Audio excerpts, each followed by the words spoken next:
हाय दोस्तों, welcome to finance family. आज के हमारे वीडियो में आप सभी का बहुत बहुत स्वागत है।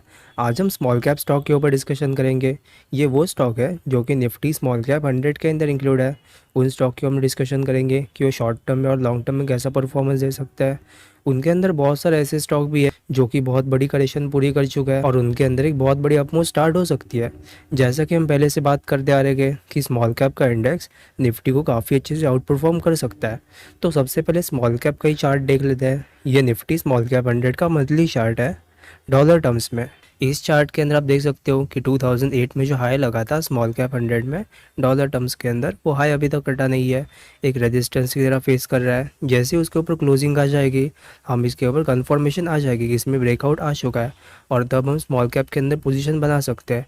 लेकिन स्टॉक अब जाकर चलना शुरू कर सकता है। स्टॉक के चार्ट काफ़ी इंटरेस्टिंग है, तो आज का वीडियो पूरा ज़रूर देखेगा और हमारे चैनल को भी सब्सक्राइब कर लीजिएगा। तो मार्केट के अंदर या फिर ऑलमोस्ट हर एक इंडेक्स के अंदर एक करेक्शन चल रही है। उस करेक्शन के अंदर कुछ इंडेक्स साइडवेज हो सकते हैं, टाइम वाइज करेक्शन हो सकती है, लेकिन प्राइस वाइज ज़्यादा नीचे नहीं आना। स्मॉल कैप के अंदर भी सेम सिचुएशन है। स्मॉल कैप इंडेक्स के अंदर टाइम वाइज करेक्शन तो हो सकती है, हो सकता है 1-2 महीना यहीं पर खड़ा रहे, लेकिन टाइम वाइज करेक्शन ही होगी। ना तो इसमें प्राइस में बहुत बड़ा फॉल आएगा।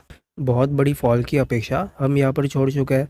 इसके अंदर एक टाइम वाइज करेक्शन हो सकती है या फिर एक रेंज के अंदर काम करता रहे, वो चीज़ पॉसिबल है। लेकिन प्राइस के अंदर बहुत बड़ा फॉल नहीं आएगा। आज के टाइम में उसके चांसेस काफ़ी कम नज़र आ रहे हैं। लेकिन फिर भी कोई चेंजेस आते हैं मार्केट के अंदर या फिर चार्ट कोई बदलते हैं, तब हम आपको अपडेट करते रहेंगे। तो स्मॉल कैप के अंदर सबसे पहले एल के एम एस का चार्ट देख लेते हैं। ये एल के एम एस का डेली चार्ट है। डेली चार्ट के अंदर देख सकते हो कि प्रॉपर टाइम वाइज करेक्शन हो रही है।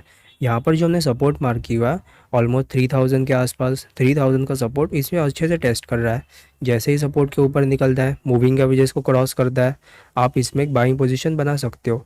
ये भी काफ़ी अच्छा चार्ट साबित हो सकता है। एल के एम एस का चार्ट अगर हम लॉन्ग टर्म का देखो तो लॉन्ग टर्म में काफ़ी स्ट्रॉन्ग चार्ट है ये। हालांकि ये स्मॉल कैप है, लेकिन 2018 में ये उतना नीचे नहीं आया। हालांकि थोड़ा सा नीचे तो आ चुका था क्योंकि उस टाइम पे बाकी स्टॉक भी नीचे आ गए थे, लेकिन एल के एम एस में उतना बड़ा फॉल नहीं आया था। कंपैरेटिवली एल के एम एस का फॉल काफ़ी छोटा था। तो एल के एम एस के अंदर अब जाकर आउट परफॉर्मेंस और ज़्यादा हो सकती है। और ये केमिकल सेक्टर वाला स्टॉक है, जो सेक्टर भी काफ़ी अच्छा है। तो एक बार एम्बर एंटरप्राइजेस का भी चार्ट देख लेते हैं। ये एम्बर एंटरप्राइजेस का डेली चार्ट है। डेली चार्ट के अंदर ये मार्च 2021 से लेकर अब तक करेक्शन कर रहा है। हालांकि करेक्शन अब तक पूरी नहीं हुई। एक बार अगर ये चाहे तो अपने 200 EM को रिटेस्ट कर सकता है। जैसे कि मार्केट के अंदर थोड़ा फॉल आ सकता है, उसकी भी चर्चा हम बाद में करते रहेंगे हमारे बुलेटिन वीडियोज़ में। तो मार्केट के अंदर एक फॉल आ सकता है। उस फॉल के चक्कर में हो सकता है कि ये रिटेस्ट कर दे अपने 200 EM को, लेकिन एक रिटेस्टिंग होगी जहाँ पर कंसोलिडेशन होगी और उस कंसोलिडेशन के बाद अपमूव स्टार्ट हो जाएगी। तो ये चार्ट भी काफ़ी इंटरेस्टिंग है, इसके ऊपर भी आप नज़र रख सकते हैं। इसके अंदर भी काफ़ी बड़ी मूवमेंट आ सकती है। तो एक और चार्ट देख लेते हैं जो कि काफ़ी स्ट्रॉन्ग है, जो कि है APL Apollo tubes. APL Apollo tubes इसमें स्पेशलाइज स्टील के अंदर काम होता है। जो भी ट्यूब मैन्युफैक्चरिंग या फिर पाइप्स जो भी मैन्युफैक्चर होते हैं स्टील से, उनके अंदर ही काम होता है। स्पेशलाइज स्टील का मतलब है आप उसे एंड प्रोडक्ट की तरह यूज़ कर सकते हो।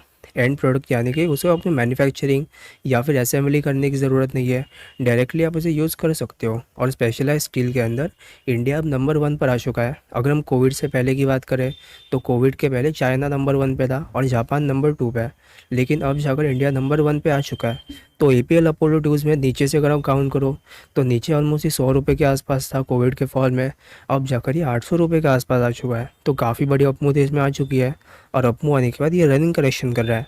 जैसा कि आप यहाँ पर देख सकते हो कि मार्च 2021 में जो ये टॉप लगा था, उस टॉप से लेकर अब तक ये रनिंग करेक्शन कर रहा है। ना तो ज़्यादा ऊपर जा रहा है, ना तो ज़्यादा नीचे जा रहा है। इसको करेक्शन तो करनी है, लेकिन ज़्यादा नीचे नहीं आना और ना तो टाइम वाइज करेक्शन करनी है। तो ये रनिंग करेक्शन कर रहा है और रनिंग करेक्शन अब जाकर पूरी हो सकती है। जैसे ही मूविंग एवरेजेस स्क्वीज हो जाएंगे, इसके अंदर एक कंसोलिडेशन पूरी हो जाएगी। उस कंसोलिडेशन का जो ब्रेकआउट आएगा, तब हम इसके अंदर अपमूव एक्सपेक्ट कर सकते हैं। तो एक बार अवंती फीड्स का भी चार्ट देख लेते हैं। ये अवंती फीड्स का वीकली चार्ट है। वीकली चार्ट के अंदर ये 2018 से करेक्शन कर रहा है, जैसा कि बाकी स्मॉल कैप या फिर मिड कैप स्टॉक कर रहा है। इसके अंदर भी 2018 से करेक्शन स्टार्ट हो चुकी है। जो ट्रेंड लाइन हमने यहाँ पर मार्क की हुई है उस ट्रेंड लाइन के ऊपर जैसे ही ब्रेकआउट आएगा, वो ब्रेकआउट आएगा ऑलमोस्ट 640 के आसपास। जैसे ही ब्रेकआउट कंफर्म हो जाएगा, ऊपर एक क्लोजिंग आ जाएगी। वीकली टाइम फ्रेम पर क्लोजिंग आना काफ़ी ज़रूरी है। ये चीज़ नहीं हो सकती कि कोई बीच के ही दिन में या फिर वेडनेसडे में ऊपर चला जाए और बाकी 3 दिन ये नीचे आ जाए, तब उस केस के अंदर ब्रेकआउट को वैलिड नहीं मान सकते। ब्रेकआउट को वैलिड तभी माना जाएगा जब वीकली टाइम फ्रेम पर अच्छे से क्लोजिंग आ जाएगी, ना कि उससे पहले। तो एक बार बजाज इलेक्ट्रिकल्स का भी चार्ट देख लेते हैं। ये बजाज इलेक्ट्रिकल्स का डेली चार्ट है। डेली चार्ट के अंदर ये मार्च 2021 से लेकर अब तक करेक्शन कर रहा है। काफ़ी बड़ी करेक्शन इसमें हो चुकी है। बीच में इसने ऊपर निकलने की कोशिश की थी, लेकिन जैसे ही ऊपर निकला वहाँ पर मार्केट के अंदर करेक्शन स्टार्ट हो गई, या फिर इसमें इंडेक्स के अंदर करेक्शन स्टार्ट हो गई। स्मॉल कैप का इंडेक्स भी करेक्ट करने लगा, तब इसके अंदर भी करेक्शन एक्सटेंड हो चुकी है। और जैसे ही मार्केट के अंदर करेक्शन ख़त्म होती है, इसके अंदर भी करेक्शन ख़त्म हो सकती है, तब हम इसे भी बाय कर सकते हैं। हालांकि मूविंग एवरेजेस तो स्क्वीज़ कर चुका है, लेकिन हमें यहाँ पर बस एक कैंडल का इंतज़ार करना है। ये चीज़ भी पॉसिबल है कि एक बार ये वापस अपने 200 EMA को रिटेस्ट करने आ जाए, तब उस केस के अंदर भी हम इसे प्रॉपर वैलिड करेक्शन मान सकते हैं। इसमें कोई प्रॉब्लम नहीं है। अगर ये फिर से एक बार रिटेस्ट करने आ जाता है, तो एक बार मार्केट में अगर फॉल आ गया तो इसके अंदर भी रिटेस्टिंग के चांसेस हो सकते हैं। लेकिन जैसे ही करेक्शन ख़त्म होगी, एक बहुत बड़ी कैंडल आपको फॉर्म होती दिखाई दे सकती है, या फिर ये ऊपर निकलने की कोशिश कर सकता है, तब उस केस के अंदर हम इसे बाय कर सकते हैं। यह भी काफ़ी अच्छा स्टॉक साबित हो सकता है।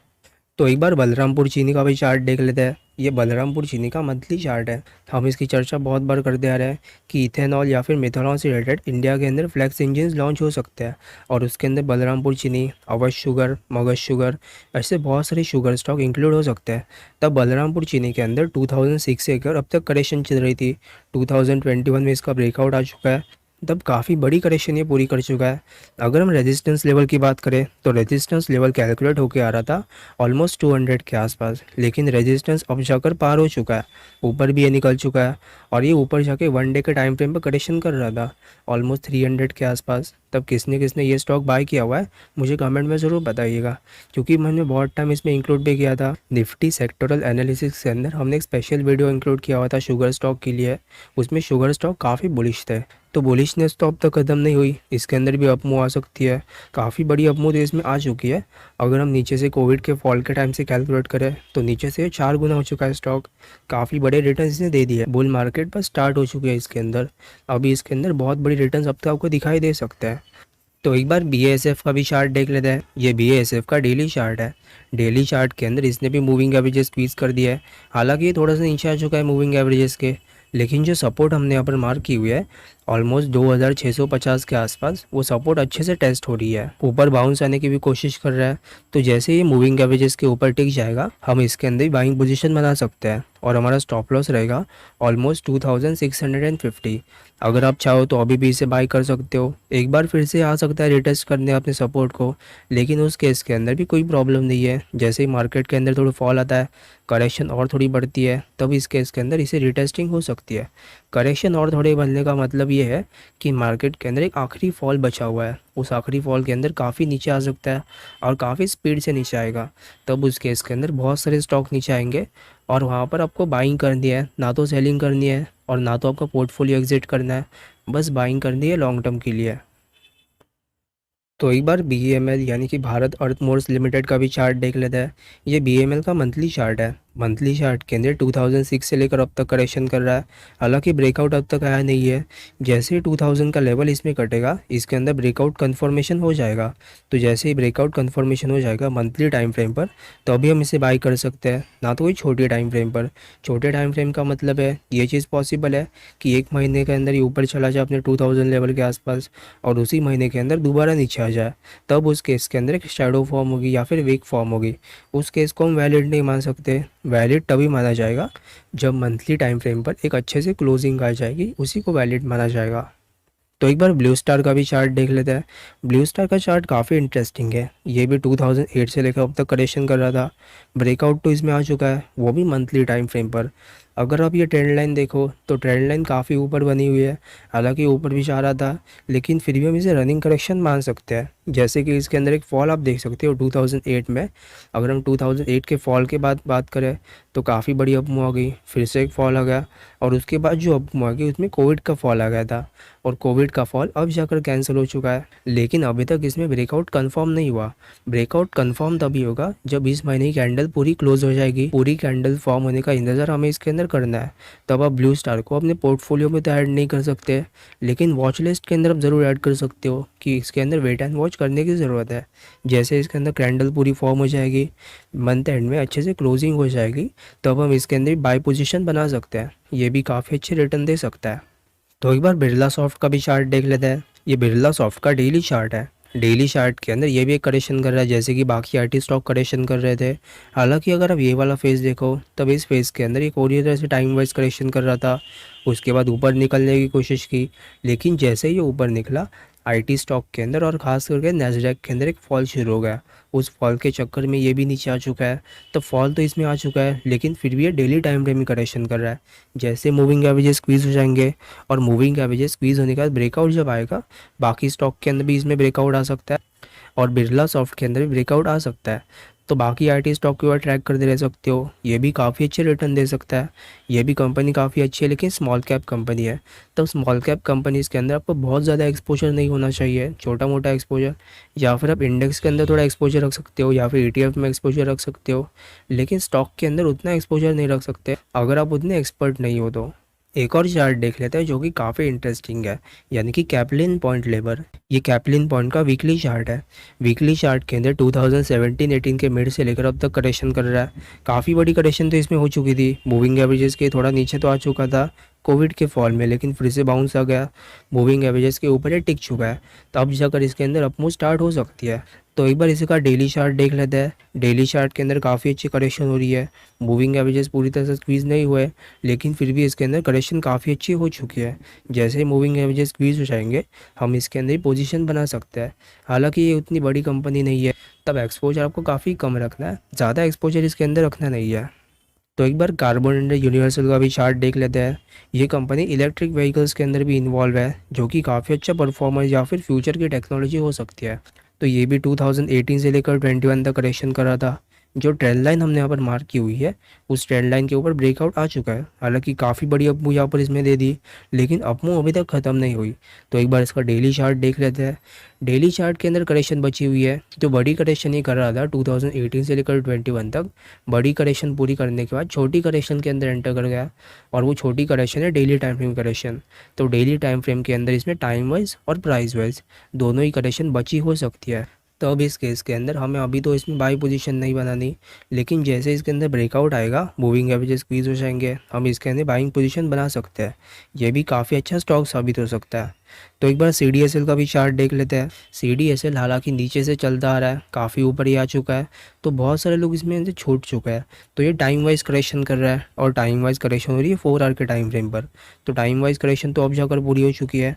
हालांकि एक दो बार ये टेस्ट कर सकते हैं हमने 200 EMA को, यहीं पर कंसोलिडेशन हो सकती है, लेकिन जैसे ही वो कंसोलिडेशन पूरी हो जाएगी, हम इसके अंदर एक बड़ी कैंडल एक्सपेक्ट कर सकते हैं, और उस बड़ी कैंडल के अंदर हो सकता है बहुत बड़ी मूवमेंट दे दे, वॉल्यूम भी काफ़ी अच्छे हो, और जो कैंडल फॉर्म होगी वो होगी डेली टाइम फ्रेम पर। अगर 4 आवर के टाइम फ्रेम में कैंडल फॉर्म होती है, तब उस केस के अंदर में वैलिड नहीं मानना। अगर डेली टाइम फ्रेम पर अच्छे से क्लोजिंग हो जाती है, तो अभी हम इसके अंदर बाई पोजीशन बना सकते हैं।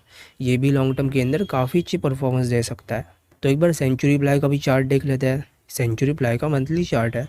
मंथली चार्ट के अंदर 2015 से लेकर 2020 तक काफ़ी बड़ी करेक्शन कर रहा था। 21 के आसपास इसने ब्रेकआउट दे दिया, ऊपर भी ये निकल चुका है। तो ऊपर निकलने के बाद छोटी करेक्शन के अंदर फिर से एंटर कर चुका है। तो एक बार इसका 4 आवर का चार्ट देख लेते हैं। 4 आवर के चार्ट के अंदर आप देख सकते हो कि 2 बार ये करेक्शन कर रहा था। एक जो ये वाला फेज जिसमें पहले करेक्शन कर रहा था, बाद में अप आ गई, और जो दूसरा फेज था जो कि अब जाकर करेक्शन हो रही है। तो अब जाकर इसके अंदर करेक्शन ख़त्म हो सकती है। मूविंग एवरेजेस हालांकि उतना स्क्वीज नहीं हो जितने के होने चाहिए। 2-3 बार 200 EMA को टेस्ट करना भी ज़रूरी है, वहाँ पर कंसोलिडेशन होनी भी ज़रूरी है। तो ये चीज़ अभी तक इसमें मिसिंग है। तो इसके अंदर एक पॉसिबिलिटी तो ये है कि इसके अंदर करेक्शन बची हो सकती है। और अगर इसके अंदर करेक्शन एक्सटेंड होने के चांसेस है तब वो एक्सटेंड होगी 1 डे के टाइम फ्रेम पर, ना कि 1 वीक के टाइम फ्रेम पर, क्योंकि 1 वीक के टाइम फ्रेम पर करेक्शन काफ़ी बड़ी हो सकती है। तो 1 डे के टाइम फ्रेम पर हो सकती है करेक्शन को पूरा करे, और ये चीज़ भी पॉसिबल है कि ये 4 आवर के टाइम फ्रेम पर ही पूरा कर दे करेक्शन। दोनों ही केस के अंदर हम उस करेक्शन को पूरी तरह से वैलिड मान सकते हैं। तो एक बार साइंट का भी चार्ट देख लेते हैं। ये साइंट का डेली चार्ट है। डेली चार्ट के अंदर हालांकि टॉप थोड़ा सा ऊपर लग चुका है, और ये भी एक आईटी कंपनी है, लेकिन इसके अंदर करेक्शन शुरू हुई है एक्चुअली जुलाई 2021 से। तब काफ़ी बड़ी टाइम वाइज करेक्शन इसके अंदर हो चुकी है। जो सपोर्ट हमने यहाँ पर मार्क किया हुआ है ऑलमोस्ट 900 के आसपास, उसके तो ये नीचे आ चुका है, उसके नीचे ट्रेडिंग भी स्टार्ट हो चुकी है। लेकिन नीचे सस्टेन होता है कि नहीं, उसमें हमें वेट एंड वॉच करने की ज़रूरत है। अगर ये नीचे सस्टेन नहीं हो पाता, यहीं से बाउंस आ जाता है, मूविंग एवरेजेस के ऊपर ही टिक जाता है, तब उस केस के अंदर हम उस करेक्शन को या फिर इस ब्रेकडाउन को फॉल्स ब्रेकडाउन मान सकते हैं। और जैसे ही 1000 रुपये के ऊपर टिक जाएगा, एक सस्टेन हो जाएगा 1000 रुपये के ऊपर, तब उस केस के अंदर इसमें अंदर बहुत बड़ी बुल मार्केट स्टार्ट हो सकती है, क्योंकि आईटी कंपनी है और बहुत टाइम से इसके अंदर एक टाइम वाइज करेक्शन पूरी हो चुकी है। अब इसके अंदर अपमूव भी स्टार्ट हो सकती है। तो एक बार डेल्टा कॉर्ड का भी चार्ट देख लेते हैं। ये डेल्टा कॉर्ड का 4 आवर का चार्ट है। 4 आवर के चार्ट के अंदर ये भी टाइम वाइज करेक्शन कर रहा है। मूविंग एवरेजेस हालांकि इतने इसमें स्क्वीज़ नहीं हुए जितने की होने चाहिए, तो मूविंग एवरेजेस स्क्वीज़ करना है। यहाँ पर एक कंसोलिडेशन हो सकती है। टाइम वाइज करेक्शन बची हुई है, प्राइस वाइज करेक्शन पूरी हो चुकी है, तो अब इस केस के अंदर हमें इसे भी वेट एंड वॉच करने की ज़रूरत है। लेकिन ये भी काफ़ी अच्छा स्टॉक है, अपनी तरह का एक ही कंपनी है जो कि मार्केट के अंदर लिस्टेड है। अगर डेल्टा कॉर्प के बिजनेस से रिलेटेड और कोई कंपनी मार्केट के अंदर लिस्टेड हो तो मुझे कमेंट में ज़रूर बताइएगा। तो एक बार गॉडफ्रे फिलिप्स का भी चार्ट देख लेते हैं। यह इसका मंथली चार्ट है। मंथली चार्ट के अंदर 2016 से लेकर अब तक करेक्शन कर रहा है। आपने बहुत बार ये देखा होगा कि आईटीसी के अंदर करेक्शन हो रही है, आईटीसी चल नहीं रहा। आईटीसी और गॉडफ्रे फिलिप इन दोनों का टॉप एक साथ ही लगा था, तब इन दोनों का टॉप तो एक साथ लग चुका है और करेक्शन भी एक साथ ख़त्म हो सकती है। तब इसके अंदर भी करेक्शन बची हुई है। हालांकि जो रेजिस्टेंस जो हमने मार्क किया हुआ यहाँ पर एक ट्रेंड लाइन की तरह, वो रेजिस्टेंस जैसे ही पार करेगा तब इसके अंदर ब्रेकआउट कन्फर्मेशन हो जाएगी। लेकिन रेजिस्टेंस काफ़ी दूर है, और अगर नीचे आना चाहे तो अपने 200 EMA पर आ सकता है, 100 EMA पर भी आ सकता है, और वहाँ पर एक टाइम वाइज करेक्शन या फिर एक कंसोलिडेशन हो सकती है। तब आईटीसी और गॉडफ्रे फिलिप इन दोनों के चार्ट काफ़ी वीक है। हालांकि ये उतने नीचे नहीं आ रहा है, टाइम वाइज करेक्शन ही कर रहा है, लेकिन ये रिटर्न भी उतना ही नहीं दे रहा है, क्योंकि इसके अंदर बहुत बड़ी टाइम वाइज करेक्शन बची हो सकती है, आईटीसी के अंदर भी और गॉडफ्रे फिलिप के अंदर भी। तो एक बार ग्रैन्युअल्स का भी चार्ट देख लेते हैं। ये ग्रैन्युअल्स का वीकली चार्ट है। वीकली चार्ट के अंदर ये भी काफ़ी नीचे आ चुका है। हालांकि फार्मा सेक्टर के ऊपर जो हमने वीडियो बनाई हुई थी, उस वीडियो के अंदर हमने यहाँ पर कहा था कि फार्मा सेक्टर के अंदर एक अंडर परफॉर्मेंस हो सकती है। ग्रैन्युअल्स भी उसी का एक पार्ट है। ग्रैन्युअल्स के अंदर भी अंडर परफॉर्मेंस हो सकती है। अगर ग्रैन्युअल्स यहाँ से नीचे आ जाता है, डेली टाइम फ्रेम के नीचे आ चुका है, और डेली टाइम फ्रेम के बाद एक वीकली टाइम फ्रेम पर आ सकता है, और वीकली टाइम फ्रेम पर 200 EMA काफ़ी दूर है, तो यहाँ से टाइम वाइज और प्राइस वाइज दोनों ही करेक्शन एक्सटेंड होने के चांसेस काफ़ी ज़्यादा है। लेकिन यहाँ पर अगर आप ध्यान से देखो तब 100 EMA और 50 EMA इन दोनों के बीच में कंसोलिडेशन हो रही है। इस कंसोलिडेशन को भी वैलिड माना जा सकता है, लेकिन उसी केस के अंदर जब बाकी फार्मा स्टॉक अच्छा परफॉर्म करे, इसके अंदर अब स्टार्ट हो जाए, लेकिन फिर भी ग्रैजुएट्स के अंदर करेक्शन बची हो सकती है। अब और ये वीकली टाइम फ्रेम पर आ सकता है करेक्शन को पूरा करने, और वीकली टाइम फ्रेम का मतलब है कि 2 से 3 साल भी लग सकते हैं करेक्शन को पूरा करने। अगर आप इसे टॉप से गिनो तो टॉप में 2021 के स्टार्टिंग में टॉप लग चुका था, तब इसके अंदर 2023 या फिर 24 तक करेक्शन एक्सटेंड हो सकती है, या फिर 24 के एंड तक को काफ़ी बड़ी टाइम वाइज और प्राइस वाइज दोनों ही करेक्शन इसके अंदर बची हो सकती है। और जैसा कि बाकी फार्मा स्टॉक के अंदर हो रहा है, जैसे कि लुपिन, ग्लेनमार्क, डॉक्टर रेड्डी जो कि काफ़ी नीचे आ चुका है, वैसे ग्रैन्युअल्स के अंदर भी करेक्शन बची हो सकती है। तो एक बार ग्रेफाइट का भी चार्ट देख लेते हैं। तो एक ग्रेफाइट का डेली चार्ट है, जिसके अंदर भी करेक्शन हो रही है। अगर आप इसका लॉन्ग टर्म का चार्ट देखो तब लॉन्ग टर्म के अंदर ये भी 2018 से लेकर अब तक करेक्शन कर रहा है। ये एक टाइम वाइज करेक्शन और प्राइस वाइज करेक्शन दोनों का एक परफेक्ट एग्जांपल है। जैसे ही इसके अंदर ब्रेकआउट आएगा ऑलमोस्ट 570 के आसपास, इसके अंदर ब्रेकआउट कन्फर्मेशन हो जाएगा, तब इसके अंदर हम बाइंग कर सकते हैं, लेकिन क्लोजिंग के बेसिस पे आना चाहिए। तो एक बार हिंदुस्तान कॉपर का भी चार्ट देख लेते हैं। ये हिंदुस्तान कॉपर का डेली चार्ट है। डेली चार्ट के अंदर ये भी टाइम वाइज करेक्शन कर रहा है। हमने बहुत बार ये चर्चा की हुई थी कि मेटल स्टॉक के अंदर काफ़ी अच्छी परफॉर्मेंस आ सकती है, तब हिंदुस्तान कॉपर के अंदर टाइम वाइज करेक्शन पूरी हो चुकी है, और इस करेक्शन का ब्रेकआउट भी आ सकता है, ऊपर भी ये निकल सकता है। और जैसे ही मेटल स्टॉक के अंदर करेक्शन पूरी हो जाएगी, ये एक ही दिन में 5-5% के कैंडल बनाना शुरू कर देंगे, तब उस केस के अंदर आप बाई नहीं कर पाओगे, तब आपको लेफ़्ट आउट की फीलिंग होनी शुरू हो जाएगी। थोड़ा सा नीचे आएगा तो मैं खरीद लूँगा, ऐसी फीलिंग जब भी होती है तब मार्केट के अंदर ज़्यादा फॉल नहीं आता। उस केस के अंदर बाइंग पोजीशन बनाना काफ़ी अच्छा होता है, लेकिन बहुत सारे लोग बाइंग पोजीशन बना नहीं पाएंगे। अभी आप इसे बाई करते हो तब भी कोई प्रॉब्लम नहीं है। टाइम वाइज करेक्शन हो सकता है थोड़ी बची हुई है, हो सकता है एक दो बार यहाँ पर फिर से कंसोलिडेट करे मूविंग एवरेजेस को, या फिर जो सपोर्ट हमने यहाँ पर मार्क की हुई है उस सपोर्ट को रिटेस्ट करने आ जाए। लेकिन उस केस के अंदर भी प्रॉपर वैलिड करेक्शन है, इसके अंदर भी बहुत बड़ी अपमूव आ सकती है। लेकिन अगर आप मेटल स्टॉक या फिर मेटल इंडेक्स के अंदर एक बुलिशनेस रखते हो, तब मेटल के बाकी स्टॉक भी काफ़ी अच्छे हैं, जैसे कि टाटा स्टील, जेएसडब्ल्यू स्टील, उनके अंदर भी मूवमेंट आ सकती है। लेकिन हिंदुस्तान कॉपर का चार्ट काफ़ी स्ट्रांग है, क्योंकि इसके अंदर काफ़ी बड़ी करेक्शन हो चुकी है, ऑल टाइम हाई से ये भी काफ़ी नीचे चल रहा है, तब इसके अंदर एक बड़ी मूवमेंट पॉसिबल हो सकती है। इंडिया सीमेंट्स का भी चार्ट देख लेते हैं। ये इंडिया सीमेंट्स का मंथली चार्ट है। मंथली चार्ट के अंदर 2008 से लेकर अभी तक करेक्शन कर रहा है। 2018 में आप देख सकते हो कि एक बार इसने ऊपर निकलने की कोशिश की थी, लेकिन जैसे ही मिड कैप या फिर स्मॉल कैप चार्ट के अंदर फॉल शुरू हो गया, इसके अंदर भी फॉल शुरू हो चुका है। तब इसके अंदर काफ़ी बड़ी करेक्शन तो हो चुकी है, और उस बड़ी करेक्शन पूरी होने के बाद एक इसके अंदर अपमूव आ सकती है। लेकिन इसके अंदर ब्रेकआउट का इंतज़ार करना है। जैसे ब्रेकआउट आएगा मंथली टाइम फ्रेम पर, हम इसके अंदर एक बाइंग पोजीशन बनाई जा सकती है। तो एक बार इंडियन बैंक का भी चार्ट देख लेते हैं। हालांकि बैंकिंग सेक्टर काफ़ी वीक है, बैंकिंग सेक्टर के अंदर एक अंडर परफॉर्मेंस हो सकती है, लेकिन इंडियन बैंक के अंदर या फिर बैंक ऑफ बड़ौदा के अंदर आप छोटा मोटा एक्सपोजर रख सकते हो, क्योंकि ये पहले से अंडर परफॉर्म करते आ रहा है और अब जाकर इनके अंदर थोड़ी सी परफॉर्मेंस आ सकती है। लेकिन बैंकिंग सेक्टर के ऊपर फिर भी एक थोड़ा दबाव बना रहेगा। और अगर हम बैड बैंक की बात करें, तो बैड बैंक का खास फायदा होगा सरकारी बैंक को, जो कि इसके अंदर इंडियन बैंक भी हो सकता है। तो अब इंडियन बैंक के अंदर भी एक अपमूव आ सकती है। और इंडियन बैंक के अंदर जैसे ही मूविंग एवरेजेस को क्रॉस करेगा, एक मूविंग एवरेजेस के ऊपर क्लोजिंग आ जाएगी, हम इसके अंदर भी एक अपमूव एक्सपेक्ट कर सकते हैं। तो एक बार जेबी केमिकल्स का भी चार्ट देख लेते हैं। ये जेबी केमिकल्स का डेली चार्ट है। डेली चार्ट के अंदर ये भी टाइम वाइज करेक्शन कर रहा है। मूविंग एवरेजेस हालांकि इसके भी उतने स्क्वीज़ नहीं हुए जितने के होने चाहिए, तो मूविंग एवरेजेस यहाँ पर स्क्वीज़ करने की ज़रूरत है। जैसे ही मूविंग एवरेजेस स्क्वीज़ हो जाएंगे, यहाँ पर एक कंसोलिडेशन हो जाएगी, तब हम इसके अंदर भी अपमूव एक्सपेक्ट कर सकते हैं। ये भी काफ़ी अच्छा चार्ट साबित हो सकता है। तो एक बार कावेरी सीड कंपनी का भी चार्ट देख लेते हैं। ये कावेरी सीड कंपनी का मंथली चार्ट है। मंथली चार्ट के अंदर 2015 से लेकर अब तक करेक्शन कर रहा है। यहाँ पर हमें एक चीज़ नोटिस करने की ज़रूरत है कि अगर कोई भी मंथली टाइम फ्रेम में करेक्शन पूरी होती है, तो अब उस करेक्शन के अंदर 100 EMA और 50 EMA इन दोनों के बीच में कंसोलिडेशन हो जाती है, तब भी हम उस करेक्शन को पूरी तरह से वैलिड मान सकते हैं। कुछ ऐसे भी चार्ट होते हैं जैसे कि एशियन पेंट, पीडीलाइट, उनके अंदर इतनी बड़ी करेक्शन होती है नहीं कि वो अपने 200 EMA पर आ जाए, तब उस केस के अंदर 100 EMA पर भी करेक्शन हो जाती है पूरी, तब उस करेक्शन को भी वैलिड माना जा सकता है। तो यहाँ पर 100 EMA को तो एक बार ये टच कर चुका है, काफ़ी बार इसमें करेक्शन तो हो चुकी है। बीच में इसने यहाँ पर आप देख सकते हो कि ये जो दो कैंडल्स फॉर्म हुई थी, उस कैंडल के अंदर ऊपर निकलने की कोशिश की थी, लेकिन ऊपर ये निकल नहीं पाया, फिर से नीचे आ चुका है। तो हम इसका एक बार मंथली चार्ट की जगह वीकली चार्ट देख लेते हैं। वीकली चार्ट के अंदर आप देख सकते हैं, यहाँ पर हमने जो रेजिस्टेंस मार्क किया हुआ है ऑलमोस्ट 585 के आसपास, जैसे ही रेजिस्टेंस पार होगा, वीकली टाइम फ्रेम की जगह मंथली टाइम फ्रेम पर क्लोजिंग आ जाएगी। और जैसे ही मंथली टाइम फ्रेम पर क्लोजिंग आ जाएगी 585 के ऊपर, या फिर आप मान सकते हो कि 600 के ऊपर क्लोजिंग आ जाएगी, तब उस केस के अंदर हम इसके अंदर मान सकते हैं करेक्शन पूरी हो चुकी है।